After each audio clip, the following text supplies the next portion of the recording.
Bismillahirrahmanirrahim. Assalamualaikum warahmatullahi wabarakatuh. Alhamdulillahi wahdah sadaqa wa'dah wa nasara abdah wa azza jundah wa hazama al-ahzaba wahdah. Ashhadu an la ilaha illallah ilahul awwalina wal akhirin wa ashhadu anna Muhammadan abduhu wa rasuluh as-sadiqul wa'dil amin.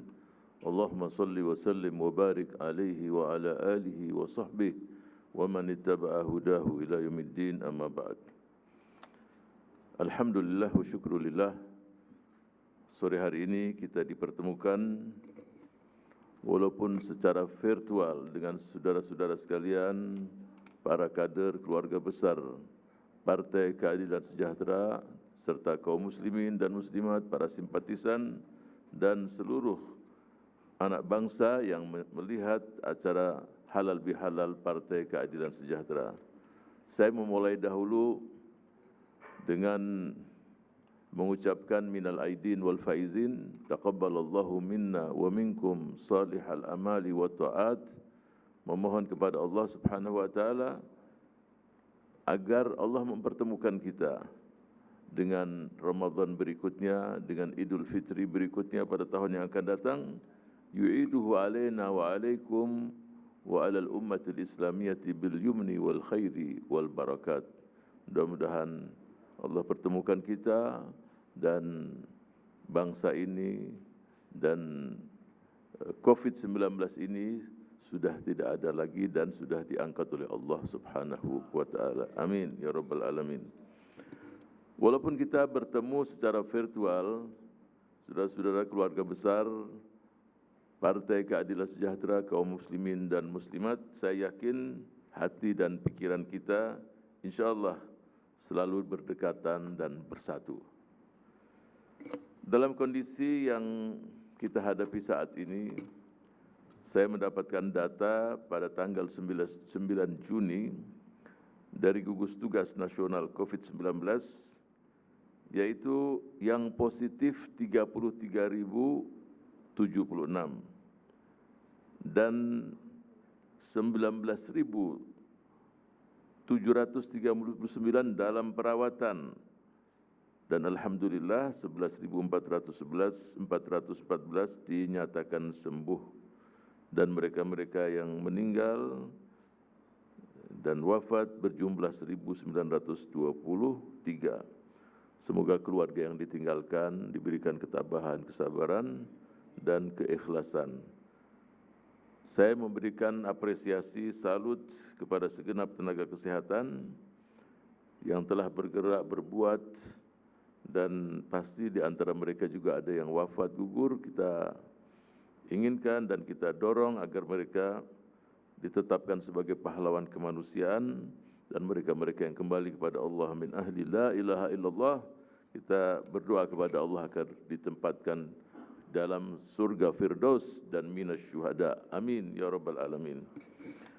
Terima kasih kepada Gubernur DKI tadi telah menyapa kita semua, dan kita doakan juga agar Pak Anies Rashid Baswedan mampu dan diberikan kekuatan oleh Allah Subhanahu wa taala untuk menjalankan tugas-tugasnya dengan sebaik-baiknya. Begitu pula gubernur yang dari Partai Keadilan Sejahtera NTB, Sumatera Barat, dan para bupati, wali kota dari kader-kader Partai Keadilan Sejahtera dan yang kita usung mampu melaksanakan tugas dengan sebaik-baiknya. Amin ya rabbal alamin. Saudara-saudara sekalian keluarga besar Partai Keadilan Sejahtera, kita diperintahkan untuk selalu husnuzon pada Allah Subhanahu wa taala. Berbaik sangka. Yang terjadi tidak mungkin terjadi kalau tidak dikehendaki oleh Allah. Pasti ada hikmat di situ. Pasti ada hikmatnya. Salah satunya, yang tadinya renggang dengan keluarga sekarang menyatu. Coba, sibuk tak ngurusi dunia. Tapi dengan COVID-19, ya, mungkin lebih dari 2 bulan di rumah. Olehnya itu soliditas internal keluarga insya Allah semakin solid. Bayangkan kalau keluarga sangat solid dan kuat, pasti bangsa juga akan kuat. Ini sesuatu yang kita raih bersama dan mudah-mudahan terwujud dalam setiap keluarga pada anak bangsa ini. Dan yang kedua, kita rasakan bahwa di rumah bisa kita lakukan banyak hal. Bisa bekerja dari rumah, belajar dari rumah, ibadah dari rumah. Dan banyak hal yang bisa kita lakukan. Dan yang tadinya ayah dan ibu tidak pernah praktek sebagai seorang guru, jadi guru coba. Menjadi guru mudah, lain caranya. Jangan sampai anak-anak mengatakan guru yang di sekolah lebih bagus dari bapak dan ibunya. Nah, ini mudah-mudahan tidak terjadi. Kalau anak-anak mengatakan guru yang di sekolah lebih bagus, nah ini bapak dan ibu pun harus mengintrospeksi diri. Mesti yang dibanggakan oleh anak-anaknya adalah ayah dan ibunya. Dan kita sekarang dalam kondisi new normal. Ini pakai bahasa Inggris lagi. Apa enggak ada bahasa Indonesianya? Sebenarnya bahasa Indonesia ya kita kembali dengan kehidupan semula, cuma dengan pola dan hidup yang baru. Orangnya sama. Cuma pola hidup yang baru tersebut adalah sebenarnya ajaran Islam. Pola hidup bersih dan sehat. Apa itu? Cuci tangan, bersih. Bangun tidur saja kita diajarkan oleh baginda Rasul Sallallahu Alaihi Wasallam untuk cuci tangan. Coba. Sebelum ada COVID-19, saya membaca beberapa tulisan ketika saya di Eropa. Bangsa yang paling bersih adalah umat Islam. Daerah mana? Bosnia, daerah itu hampir 96% bersih. Ada beberapa negara tidak perlu saya sebutkan, itu nilainya 5. Sebenarnya yang mampu dan punya imunitas dengan wabah COVID-19 ini, ya insya Allah mereka-mereka yang selalu bersih. Jadi kalau new normal, itu adalah karakter kita. Cuci tangan. Cuci tangan gak ada kaitannya dengan makan dan minum. Jangan dianggap kalau udah cuci tangan, makan lagi. Cuci tangan, makan lagi. Nanti Ustadz 2 kali, 10 kali cuci tangan terus gak ada. Bersih. Apalagi kalau mau makan, memegang sesuatu yang akan dimakan, ya harus dicuci. Cuci tangan. Jadi aturan-aturan yang sudah diperintahkan dan merupakan aturan yang baku, itulah pola hidup baru, pola hidup sehat. Nah itu harus kita jalankan, itulah hidup baru, tradisi baru. Jaga jarak, gunakan masker. Nah kalau saya sekarang memang nggak menggunakan masker. Sebab kalau pakai masker pun dia suara nggak jelas juga nanti. Ya, apalagi juga antum semua saudara-saudara nontonnya juga lewat TV juga. Jadi memang sangat jauh dan insya Allah aman lah. Berikutnya yang ingin saya sampaikan adalah tadi sudah disampaikan oleh Presiden. Saya berikan apresiasi, penghargaan, jazakumullahu khairal jaza atas kerja keras, khidmat, pelayanan kepada masyarakat. Tadi sudah disebutkan bukan terkumpul dana 90 miliar, tapi pasti kerja keras, keikhlasan, ihsan, mendahulukan kepentingan yang lain pada kepentingan diri sendiri. Ini semua insya Allah dicatat dalam mizan, dalam timbangan kebaikan saudara-saudara sekalian, dalam timbangan kelak di akhirat nanti. Dan kita tahu banyak hadis-hadis yang menjelaskan kalau seseorang keluar dari rumahnya membantu orang yang susah. Dan ini kalau kita mau dapatkan hadis ini dalam kumpulan hadis-hadis sahih jilid 2 halaman 608. Pahalanya melebihi dan lebih afdal daripada iktikaf di Masjid Rasulullah sallallahu alaihi wasallam sebulan lamanya coba. Bagaimana kalau setiap hari keluar sampai 3-4 kali? Pahalanya besar. Saya dalam pengajian Selasa, saya pernah katakan, kunna na'lamu wa la na'mal.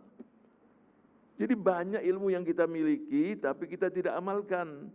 Peristiwa yang diungkapkan oleh Ibnul Qayyim, ada seorang anak wanita yang usianya belasan tahun, salihah. Waktu pandemi meninggal dia. Si bapaknya mimpi.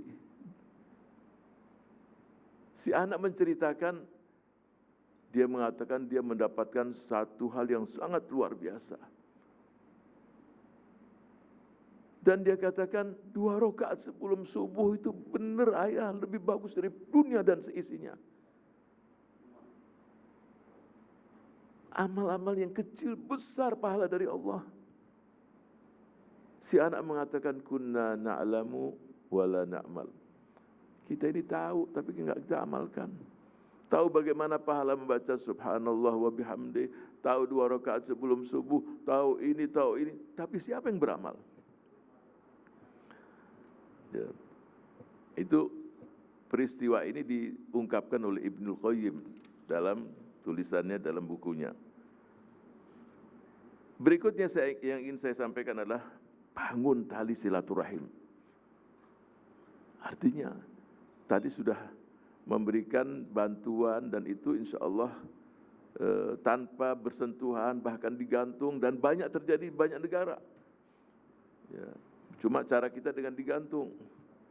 Ya digantung bukan karena isinya sedikit, enggak.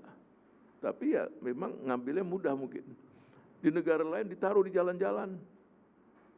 Ya, banyak cara.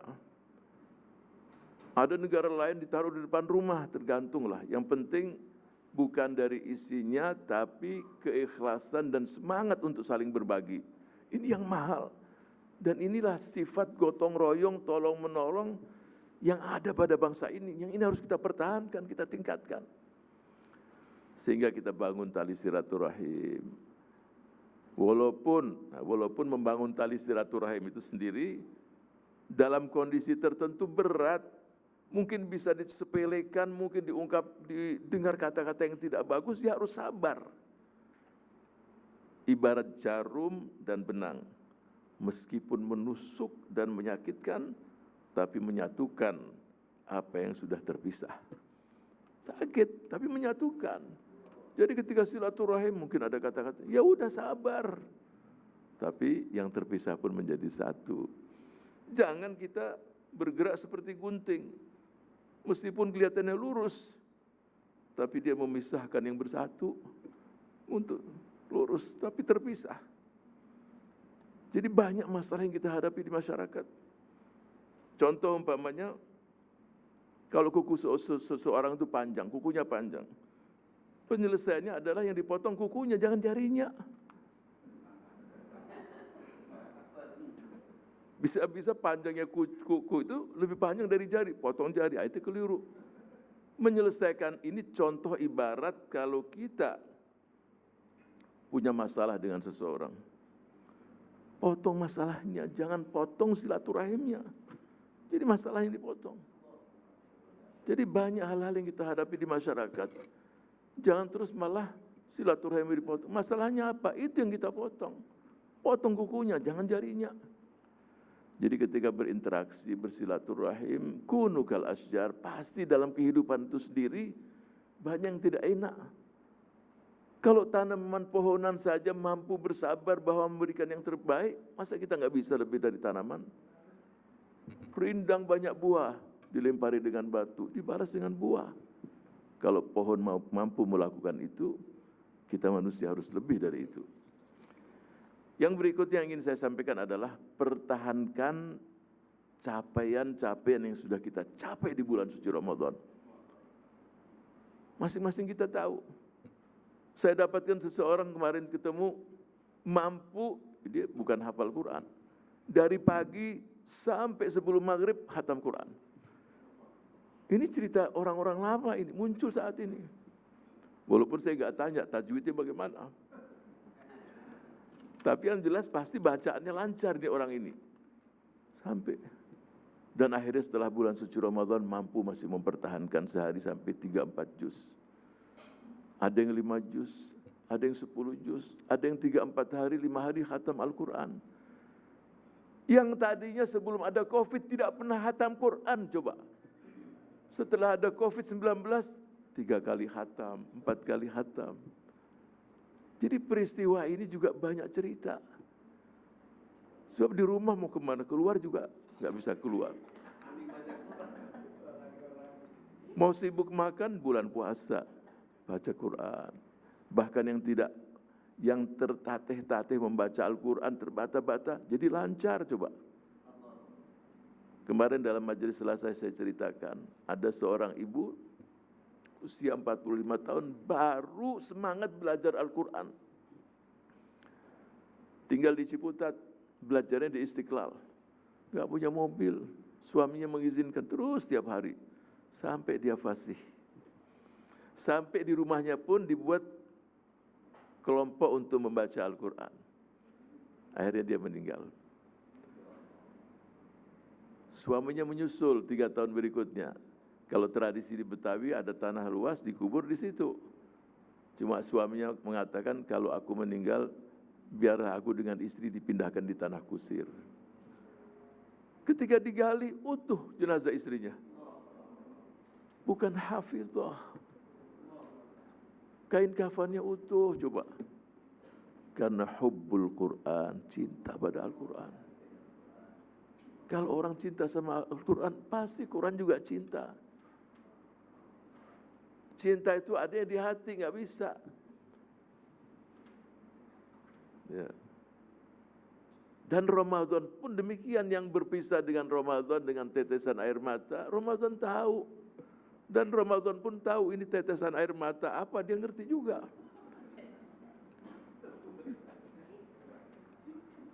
Ada tetesan air mata yang habis makan yang pedes-pedes, beda.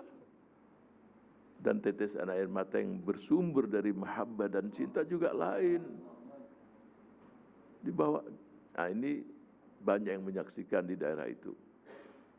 Jadi pertahankan capaian-capaian yang sudah kita capai di bulan suci Ramadan. Pertama sholat, tidak lagi meremehkan sholat.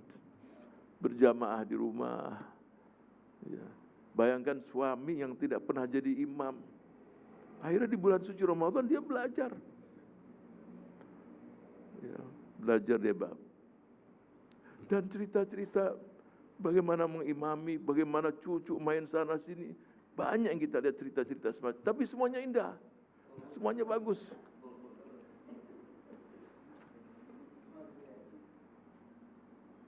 Dan anak pun dia akan keluar. Dan anak yang usia 3-4 tahun, biarkan. Jangan dipaksa dia untuk khusyuk. Khusyuknya dia itu ya terus gerak, itu khusyuk. Lari sana, lari sini, itu buat anak-anak, itulah khusyuknya dia. Nanti usialah yang membuat dia semakin khusyuk, semakin baik. Pertahankan sholat kita. Pertahankan bagaimana capaian kita tentang Al-Quran. Pertahankan zikir di bulan suci Ramadan, sedekah, infak, kebersamaan pasti. Dengan Zoom, nah ini Zoom ini ataupun melalui ya apapun yang keberadaan kebersamaan itu dijaga. Sebab setelah bulan suci Ramadan jangan terjadi bangunan yang sudah kita bangun atau dibangun oleh seseorang, dia sendiri yang merobohkannya. Sudah jadi rumah. 30 hari berarti 30 lantai. Kemudian mulai hari pertama, yang tadinya di bulan suci Ramadan 4 juz, 5 juz, 1 juz pun tidak dibaca, coba. Bahkan 1 lembar pun lewat. Nah ini kalau begini berarti bangunan tadi, na'udzubillah, dia sendirilah yang merobohkannya. Nah itu jangan sampai terjadi. Zikir, ala bizikrillah tatmainnul qulub. Ketenangan bukan karena harta yang banyak, bukan tempat tidur, bukan ini, bukan ini. Ya, ketenangan adalah dialah Allah yang memberikan kita ketenangan karena dialah yang menciptakannya.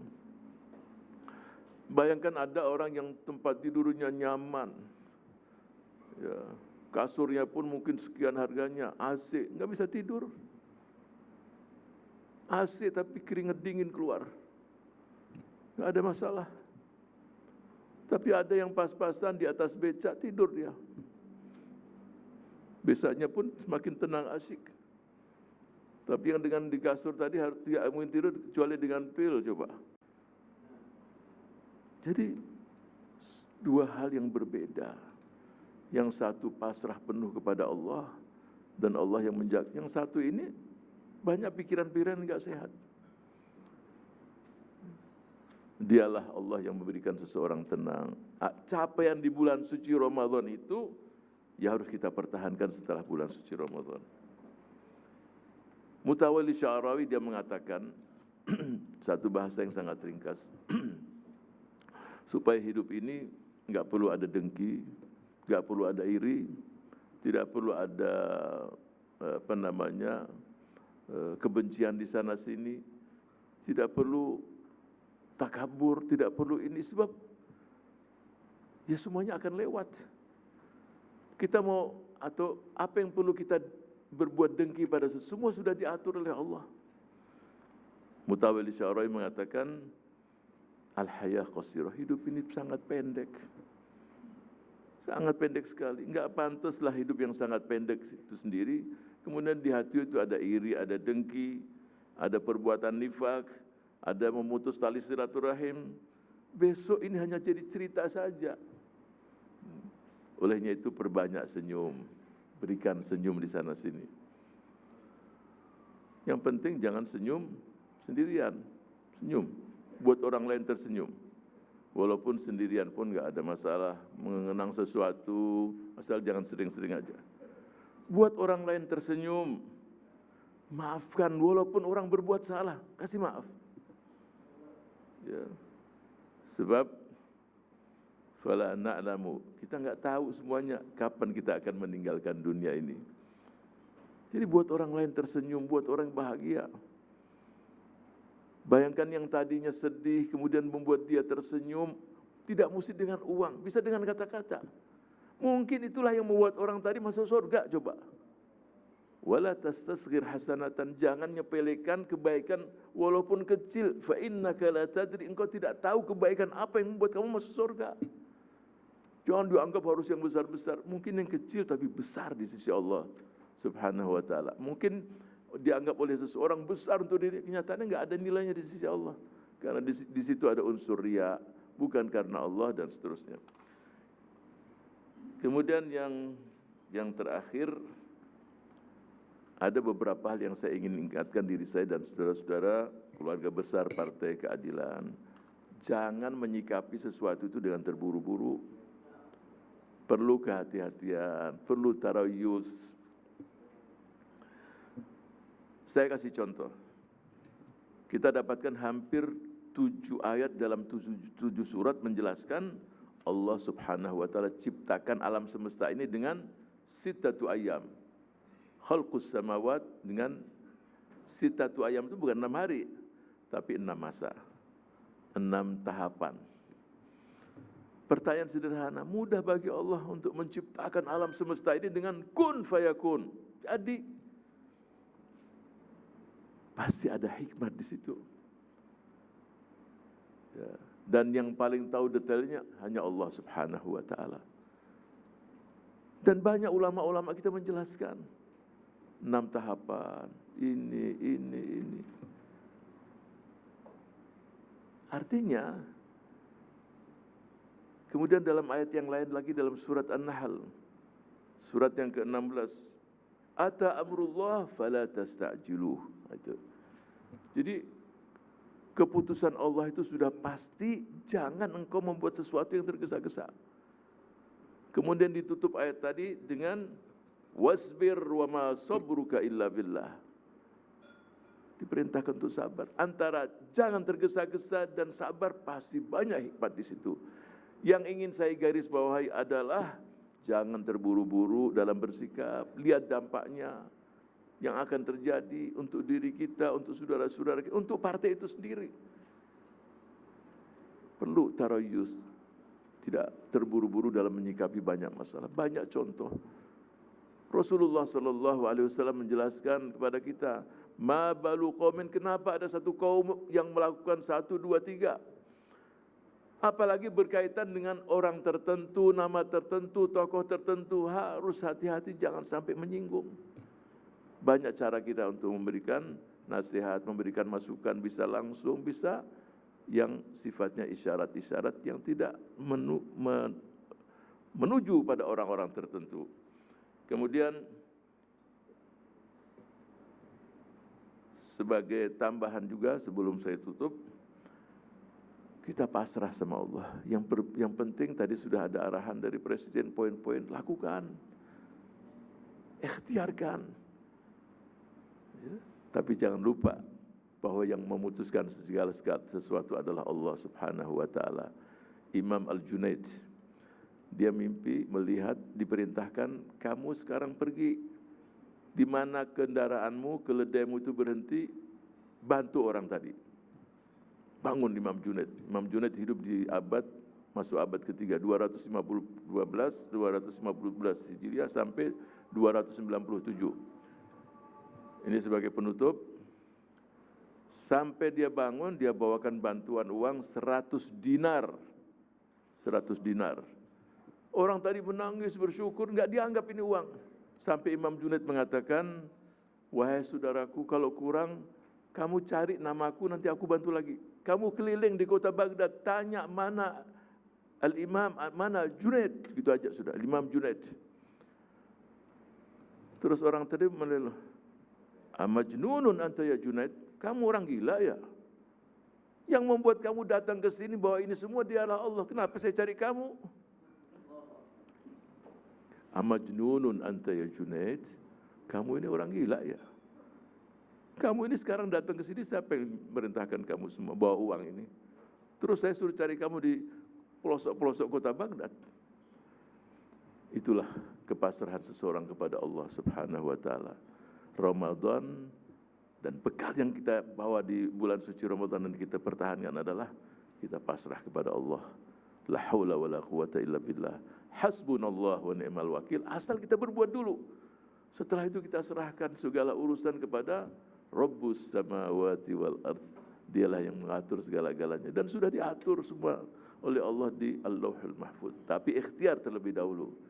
Mudah-mudahan dengan halal bihalal ini ada beberapa hal yang ingin saya garis bawahi. Pertahankan capaian-capaian kita di bulan suci Ramadan. Apa saja kebaikan, pertahankan. Pasti akan melihat sekian banyak keajaiban dalam hidup kita. Kalau kita mencintai Allah, pasti Allah akan mencintai kita. Ada seseorang pakai kursi roda terjatuh. Ini cerita penutup lah. Kemudian ada kuda di situ. Kursi roda tadi ditarik, orang tadi sudah nggak bisa berdiri. Si kuda tadi tertidur, membaringkan diri. Naiklah orang tadi di atas kuda, kemudian dia bangun. Artinya kuda pun punya perasaan rahman, sifat kasih kepada manusia. Bagaimana Allah Subhanahu wa taala kepada hamba yang beriman? Pasti dan pasti dan pasti. Satu rahmat dibagikan pada seluruh alam semesta ini, saling mengasihi, saling mencintai, dan 99-nya Allah berikan untuk mereka-mereka yang beriman kelak di akhirat. Mudah-mudahan kita termasuk mereka-mereka tersebut yang mendapatkan kasih sayang Allah Subhanahu wa taala. Wallahu muwaffiq ila aqwamit thoriq. Mudah-mudahan Allah Subhanahu wa taala menerima ibadah shaum kita, ibadah yang kita lakukan di bulan suci Ramadan, dan Allah pertemukan kita dengan Ramadan dan Idul Fitri berikutnya. Amin ya mujibus sa'ilin. Wassalamualaikum warahmatullahi wabarakatuh.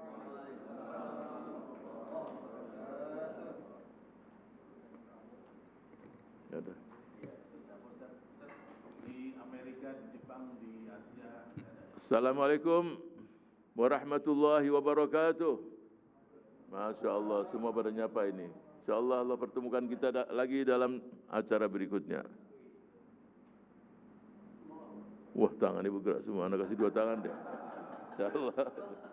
Amin, amin. Kabul, kabul. Kabul. Masya Allah. Assalamualaikum warahmatullahi wabarakatuh.